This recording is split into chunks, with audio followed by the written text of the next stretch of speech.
Great. Thank you very much. That was a really good introduction. I normally start by introducing myself, but I don't feel like I need to now. But yes, my name is Jo.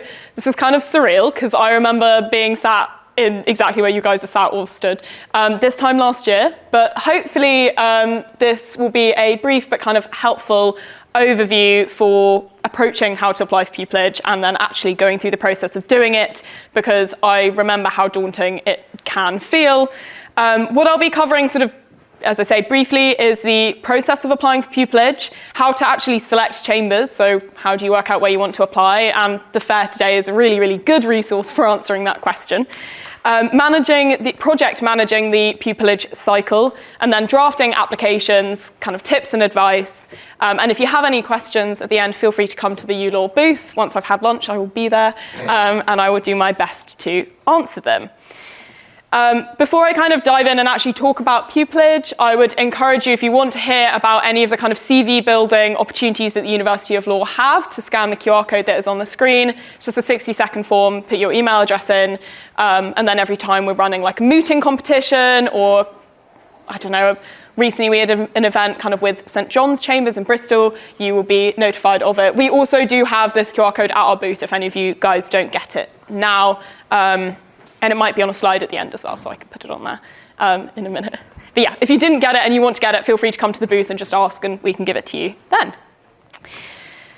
So I honestly think that for me, one of the hardest things about applying for pupillage was knowing how and where to start, because it feels like a massive task. It's difficult to know where you want to apply, how to go through the process of applying, how to stay on top of everything.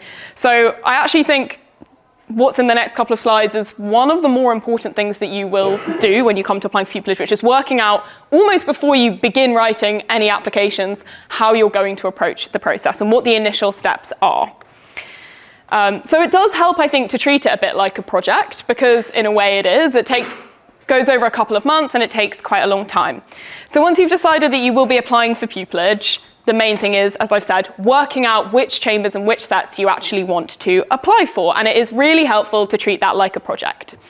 I suggest, if you are organised, putting together a large colour-coded spreadsheet which has all of the details of the sets that you might be interested in applying to. I'll show you some examples on the screen in a minute that kind of break down how you might want to compare the sets in the spreadsheet. But it's a really, really useful resource to have when it comes to working out which ones you want to apply for. A good way of identifying chambers that you might be interested in are pupillage fairs like today, so I really encourage you to go and speak to all of the chambers that are there, even ones that you might not necessarily think you're interested in. Just have a conversation, never hurts to make connections anyway. But also you can use online resources. So the Pupillage Gateway is a really fantastic resource. All chambers advertise their pupillages on there at the end of November every year, and it breaks down the pupillage structure, the pupillage award, the kinds of work that you'll be doing and things like that. But you can also use Legal 500 and Chambers and Partners, which again have lots of details comparing different chambers and their expertise. Particular things that you might want to note are, where is the chambers based? Perhaps you might want to stay at the place where you do pupillage for the rest of your career, so you do want to make sure that you've thought about that. What circuits do the chambers actually operate on? So this is slightly different to chambers location. Some chambers may be based in one place like London, but actually work primarily elsewhere, so like the Midlands, for example. And then possibly the biggest question that you want to ask is, what are the chamber's primary practice areas? What are they known for? Do they do the kinds of work and the kinds of cases that you yourself want to do? Remember that chambers' websites are primarily a marketing tool, so check that the work that chambers say that they do is actually what they do, rather than just what they do occasionally. And a good way to double check that is by looking on things like Legal 500 and Chambers and Partners. And another really good way to gauge that is to look at the top 5 juniors and the top 5 seniors at that chambers, and just have a look at the cases that they're regularly instructed in. And again, just ask yourself, is this what I want to be doing when the time comes? Once you've kind of had a look at what chambers you might be interested in, make sure to prioritize your favorite ones. So hopefully you've got a table kind of breaking down the differences between them. Pick the ones that you're, for whatever reason, most keen to apply for, but be open-minded and be a little bit tactical about it. So some chambers have really long application forms. If it's a chambers you're not that interested in and it's a really long form, possibly prioritize applying somewhere else. see if you can group applications and draft them simultaneously. Something I did is once I picked my chambers, I had like one document with every single question that each chamber's asked.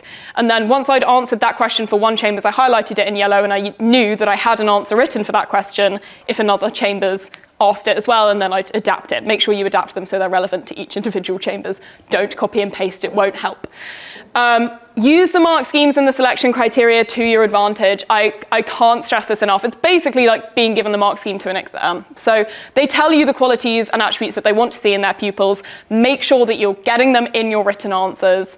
You can literally use the same word. So if they say attention to detail in your answer, say, I will be a good barrister because I've got great attention to detail, and then say where you got that skill or attribute from.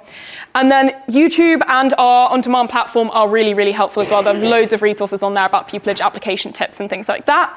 And then make sure that when you do come to submitting your applications, you submit them kind of at the same time. Maybe make sure that you've got a couple of days, say, for when you're going to start submitting them. Don't do it in dribs and drabs because you might forget which ones you have and which ones you haven't done, and you might tweak an answer that you wanted to tweak in an application, but it's already gone. So kind of a little bit more detail on selecting chambers. I've already kind of talked about these resources, and pupillage fairs like today are a really, really great way to know what chambers are about. Don't be afraid to ask the chambers that are here today questions that you can't find on their website. So other than kind of what sort of cases do you do, what sort of work do you do, you can ask what the atmosphere is like in chambers. What is the pupillage structure? Are there good feedback opportunities? Is it social? Things like that can all factor in when you come to working out where you might want to do your pupillage. You can then continue investigating. So we recommend doing the baby junior test, which I've sort of already talked about a little bit. But it's basically if you go on their website, you go on their barristers page, look at the junior barristers, or maybe even current pupils if they have them on there, go on their profiles, look at the kind of work and the kind of cases that they're doing. And the questions that you want to ask are you right for the chambers? So do you share any similarities in your background to any of their current pupils, maybe, or junior barristers? Maybe you've had a job that you noticed that one of them has had, or you are doing a bit of pro bono work that you noticed that some of their juniors have had. Things like that can be a really helpful way of working that out. And then more importantly, is the chambers right for you? Do they do the kind of work that you want to be doing? Because if they don't, it's probably not worth applying for them. It sounds kind of common-sensey, but I think it's a trap that people do fall into. You should then investigate chambers' culture, diversity, values, and ethos. When you've got human beings from the chambers in a room like you do today, that is probably the best way to kind of work that sort of thing out. But equally, you can find on their website what their values are and things like that. Do note down chambers' pupillages awards, but you don't need to make your decisions based solely on that. Choose the chambers that are the right fits for you. That is fundamentally the most important thing. The Inns of Court all have pupillage scholarships that can top up a pupillage award if it's a little bit lower than you need to finance your life. So you don't need to decide solely on the basis of the pupillage award. It might be worth having a look at how many co-pupils you will have, so how many pupillages they are offering for that year, and pay particular attention to how Chambers selects its tenants, so that you can work out how hard it will be for you to obtain tenancy at the end of your pupillage. For example, does the Chambers recruit a whole host of pupils who then have to compete for tenancy, or is there space for everyone if they meet the standard that the Chambers wants? Once you've then got your shortlist, you then need to prioritise. As I say, be open-minded. Don't just apply to top-tier sets. You've got no idea how you'll sit against the competition year on year, so do cast your net wide. Assess kind of roughly how much time you think that you will need to dedicate to each Chambers application so that you know in advance how long you might need to spend for each one. And as I say, you can save time by identifying Chambers that have similar questions or similar applications and kind of drafting them simultaneously. Massive top tip from me, I have already said it, but make sure you are spending some time searching for mark schemes and guides and criteria lists to assist with drafting your applications. Once you've done that, you can make sure that your application is hitting all of the things that Chambers want to see from you. If the Chambers that you're applying for haven't published their mark scheme or their criteria, just use another Chambers one that has, because honestly, broadly, they're all pretty similar. It's the same kinds of things that you want to be demonstrating. So we have kind of two examples of how, for example, all of the deadlines and awards are wrong. This is from a couple of years ago, but this is how my predecessor organised the pupillage application process. So kind of gives an idea of how you could compare the chambers or like keep a list or a document of what they do, what they're about, that sort of thing. I was personally nowhere near that organized. So I don't want to be unrealistic about it. If that's not how you work, that's fine. I just had a Google Drive folder for each chambers I was applying to, and then a couple of like master documents, as I say, with all the questions and things like that. If you are that organized, amazing. It's only going to help you. So once you've worked out where you want to apply, you want to start thinking about how you can maximize your application. Start thinking about your CV, which is the evidence of why you will be a good pupil barrister for them. These are some of the skills and qualities that you will want to be evidencing in your CV and in application. So I might have to take questions at the end just because I'm quite short on time. As I say, make sure you've looked at the specific criteria for each chambers, but broadly, these are the sort of things that for all of them, you're going to want to be demonstrating. A big one is intellectual ability. This is really important at the bar because you need to be able to think critically, think analytically, to adapt if someone asks a question, a judge asks a question of you that you hadn't prepared for, or a witness says something unexpected. You've got to be able to think on your feet effectively and quickly. When it comes to demonstrating that in your CV and in your applications, don't panic. You don't need the highest first in your cohort. You don't even need a first. A lot of my friends are doing fantastically well in their pupilages and they didn't get one. You don't need an Oxbridge qualification. Again, if you've got one, that's great, but you don't need one. You just need to be able to show a degree of high intellect in any way that you can. So perhaps any time you got a really good mark in a specific module, or you wrote an article for a student magazine and you got good feedback. You did a dissertation that went down well. You won any prizes. Maybe even you've had a professional or voluntary role that required analytical and critical thinking as part of that job. Those are all things that you can be getting in your application to demonstrate high intellectual ability. Integrity and professionalism is really important at the bar. I think it's quite self-explanatory. I don't need to talk you guys through it. Interpersonal skills are very important. You're self-employed, so you're building a business and you need to be likable to solicitors, to clients. If you want to work at the criminal or family bar, some of the people that you will be talking with are very vulnerable and going through more or less some of the worst situations in their life. So they need to feel that they can rely on you and they can trust you to listen to them, support them, and represent them fearlessly and fairly in court. When it comes to applications, you can demonstrate interpersonal skills really easily. Anytime you've had to work as part of a team or part of a group, maybe on an academic project, maybe in a professional capacity or a voluntary capacity, or on a sports team or debating team or drama cast, you should be getting on your applications to demonstrate that you can and do work well in a team. I talked about like waitressing on my applications to show that I was able to work as part of a team, but also to interact with people from a whole range of backgrounds. You need to show that you can work under pressure. The bar is a very pressurized profession. It's not unheard of that you might be getting your case papers the night before you're in court. One of my friends the other day got them the morning of. So you've got to, in your applications, think about how you can show an ability to work and to thrive in that kind of environment. Anytime you've had to juggle commitments, maybe competing deadlines on a course or an academic course and part-time work or voluntary work and paid work, things like that, you can be talking about in your applications to show your time management and organizational skills. Perhaps the most important thing to demonstrate is your commitment to the bar and your drive to become a barrister. More or less every single pupillage application that you do is going to ask why you want to be a barrister, and they're going to want to see evidence that you know what the profession is, and that you want to do it sincerely off of the back of that informed knowledge of how the bar works. I would say, honestly, the best way to demonstrate that kind of commitment is just to expose yourself to the profession as much as possible. If you can get mini pupilages, that's fantastic. If you can marshal, so shadow a judge, that's a great thing to do. If you can do work experience with solicitors, that's also really helpful. Any pro bono or voluntary work that you can get is fantastic. That's always something that I really enjoy doing. And I think for me, that was kind of the standout in my application because I hadn't done loads of mooting and I hadn't done loads of minis.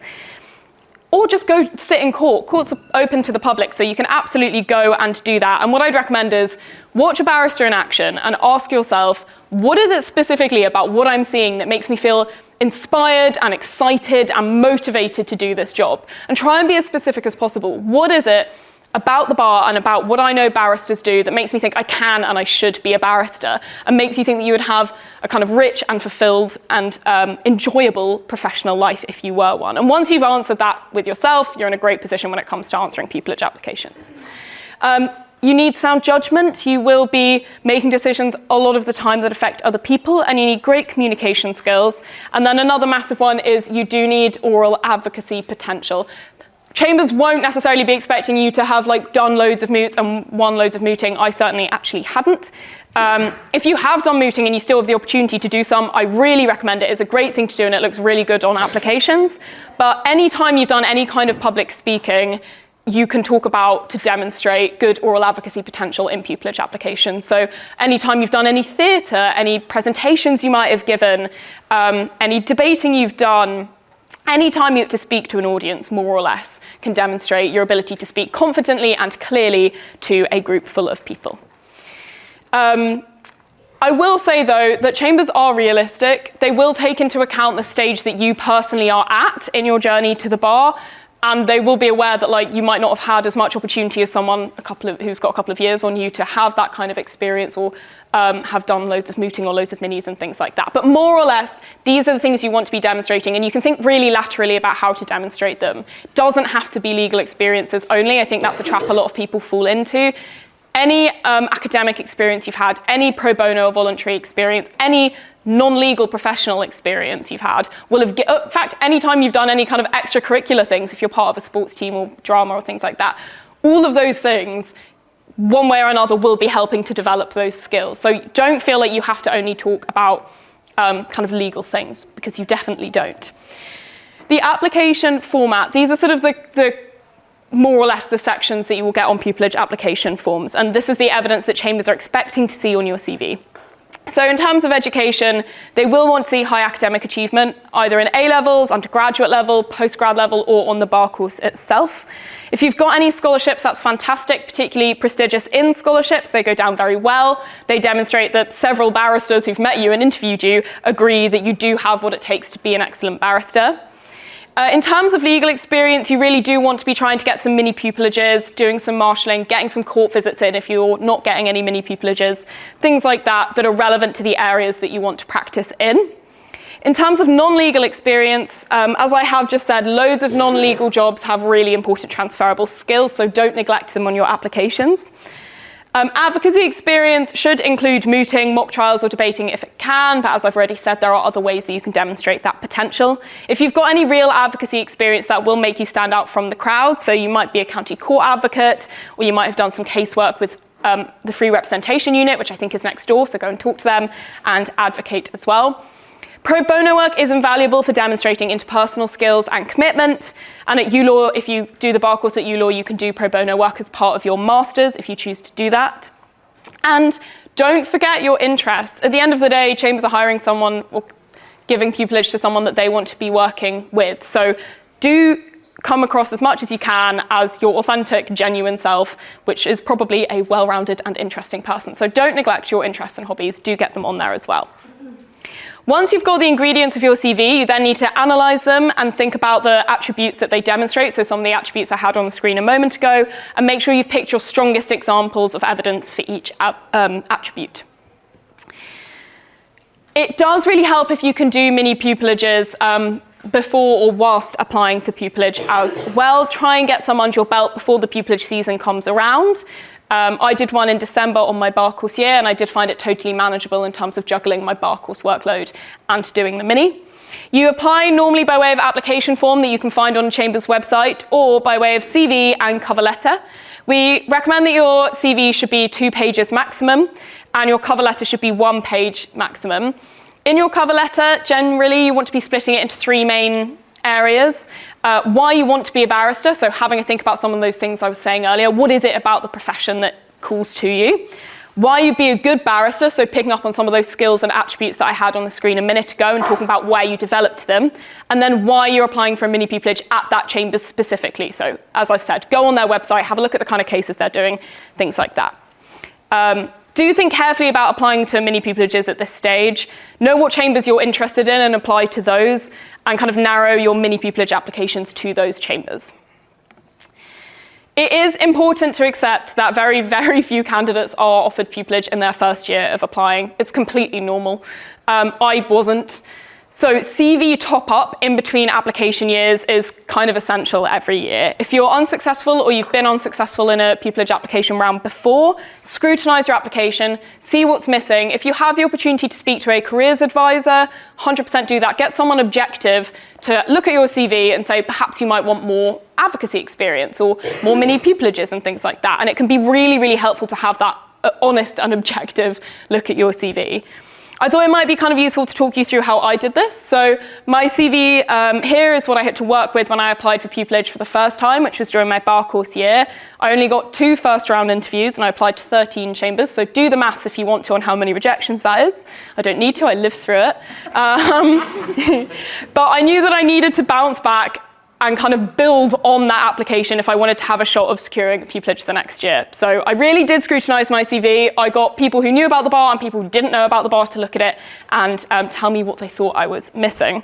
And for me, I think it was experience and exposure. So I knew I wanted more experience of working in law, and I applied for a job in the Court of Appeal, working as a judicial assistant. I really recommend it if you have to have done the bar course or the SQE, but it's a great job. It's a civil service job. I knew I needed more advocacy experience, so I signed up to a charity that gives presentations because I thought, great, that'll give me more opportunity to practice public speaking. And I also did more mooting because I knew I needed to do that. And most importantly, the thing I knew I needed to work on was my confidence. Confidence to put myself out there, make connections, be a little bit pushy maybe if I needed to be, cold email some barristers. But also, I needed the confidence in answering the questions themselves on the pupillage application forms, because it can feel a bit weird and a bit unnerving. And I know it feels kind of strange to be like really aggressively selling yourself in an application. So I would recommend if you can have like a practice year of applying for pupillage, it's kind of a good way to get used to answering questions confidently and persuasively. Start early if you can. So when it comes to drafting the answers, how do you make them persuasive? How do you make them effective? I thought it'd be helpful to kind of go through the 3 main questions that more or less every chambers asks and kind of talk about how you can add that flair to when you start drafting the answers. So a massive question, if not the biggest question that you will be asked, is why do you want to be a barrister? This is not the same as why you'll be a good barrister, although some chambers actually do combine the question. You need to show that you've experienced the profession, and as I've already said, that experience is what has led you to wanting to do this job. So you need to demonstrate 2 things when you're answering this. Firstly, that you know what a barrister does. This can be informed by mini pupillages, court visits, marshalling, conversations with barristers, that sort of thing. If you don't think that you've got enough demonstrable experience of the profession, it isn't too late. Go and sit in court for a couple of days. Cold email some barristers, see if you can shadow them. And the second thing you want to demonstrate is why you want to do that. Don't be boring, don't be cliched, develop your pitch, make it honest, like write the actual reasons why you want to do that. Think about on the most basic level what it is that leads you to want to be a barrister. Your answer needs to be specific. It shouldn't be applicable to any other job. Most importantly, it shouldn't be applicable to the role of a solicitor. Another thing to be wary of when you are answering this is be realistic about the perks of self-employment. Yes, it does have many, many positives, but it also has quite a few downsides. You don't have a pension, you don't have guaranteed parental leave pay, holiday pay, sick pay, that sort of thing. So if you're going to use self-employment as one of the reasons why you want to be a barrister, just make sure that you are able to talk about the realities if you get an interview, and that you can show that you do also know what those downsides are and that you've thought about how you can kind of work around them. Personally, when I was drafting this answer, I didn't do it in my first pupillage application round, but I did it this year. I sort of split my answer for this into 3 sections. So the work a barrister does, advocacy, and kind of a career at the bar. So I talked about how I really liked the fact that it's a lifelong project. There's a lot of camaraderie. I compared it with the experience that I'd had with solicitors and talked about why specifically the bar appealed to me. That's just one way of doing it. You don't have to, but that's what I did. Another massive question is, why would you make a good barrister? So here you need to link your experiences. As I've said, they don't have to be legal. Any experiences that you've had and skills to the core attributes of being a barrister, like the ones I had on the screen a minute ago. When you do this, you need to be factual. Don't make any claims that aren't backed up by evidence. It's really important. You can't just say, I've got great attention to detail. You need to show the experience you've had that fostered that. And also, that's just good advocacy practice. Idealism, passion, and personal beliefs alone won't take you as far as you might hope. I learned that the hard way. So compare the two sentences. I think you can kind of see clearly that this one sounds much more impressive. I would recommend that you should use the STAR method for this question. So for each experience and skill that you assert you have, make sure that you've addressed the situation of how you developed it, so the context, the task, what were you supposed to do, the action, what did you actually do, and the result. So make sure you tie the result in with the skills that you developed from that situation that will make you a good barrister. A good way of making sure that you're using the STAR method is by highlighting it in 4 colours, with each colour corresponding to a part of it. And then you can check that you've got all colours evident kind of when you go through and read through. As I say, you can and should use non-legal experiences here, but make sure they're relevant by overtly stating the skills required for them that are applicable to the bar. And you should try and make this answer relevant to the areas of practice of the chambers that you're applying for as well. Focus on the qualities particularly relevant to that chambers and to that practice area. The kind of final big question that you get asked a lot is, why are you applying to this chamber? So the things on the screen are the sort of things that you want to be thinking about getting into that application. I know it feels daunting to know how to approach this when for a lot of chambers you might have never interacted with them. So here are some things you can include.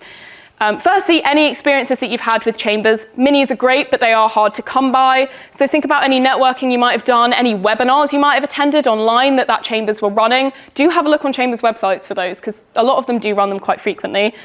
Have you read any articles written by one of their members, perhaps? Any podcasts that the chambers run that you've listened to that you enjoy? All of those are things that you can be talking about in this answer that prove your genuine interest. Secondly, any particular experiences or skills that you've had directly relating to one chamber's practice areas. So for example, I talked about my experience volunteering with refugees at uni, which was not a legal experience at all, for a chambers that did a lot of modern slavery and trafficking work. Thirdly, be cautious about it, but references to chambers' famous cases can help. If you're going to do this, make sure you've actually read the case, you've read any commentary around it, and be prepared to talk about it in an interview. I kind of messed up in one of my interviews where I'd mentioned a case in my application that I'd worked on and they'd worked on, and they asked me about it and I totally blanked. So if you do that, make sure you know the case.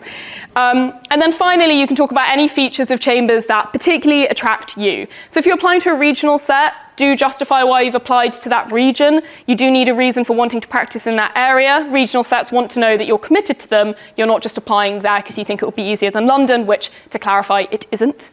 And then again, you can kind of think about the baby junior test that I've talked about. So are there barristers doing the kind of work that you want to do? Don't copy and paste answers for this question. It's got to be specific to the chambers you're applying for. So this might be the question that takes the longest on all the applications that you write, because it's very individualized to that particular chambers. Top tips for drafting. Be factual, be well evidenced. As I say, back up everything that you say with experiences that you've had.